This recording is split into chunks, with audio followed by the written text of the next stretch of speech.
Shooting a quick video.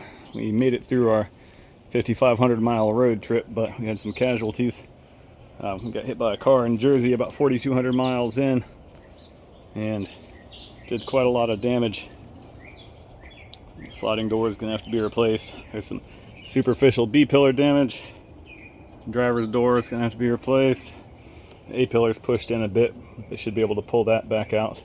Some mirror, driver's side fender, driver's side headlight. I was able to bungee this on and straighten the tie rod out enough to drive straight and get the thing 1,200 miles home.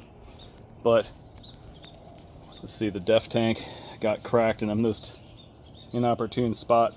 It's a $3,000 tank, and that's actually all leaked out, and I repaired it enough to turn off the 10 start countdown, and that's what was left.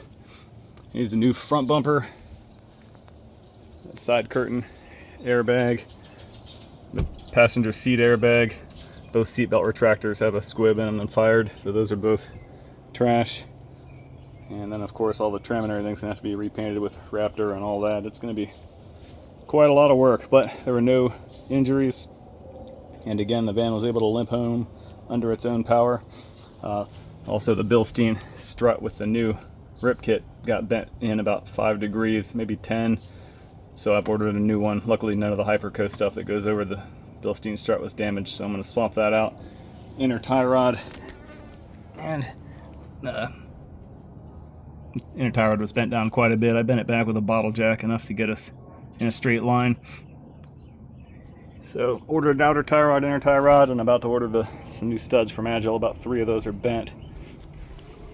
And I ordered a new wheel because it got scuffed up, and black steelies are cheap. So shame, but thankfully no damage to the actual build itself inside, and it looks like they can repair it. I'd guess around 18,000 in damage.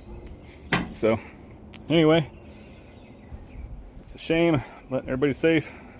So drive safe out there.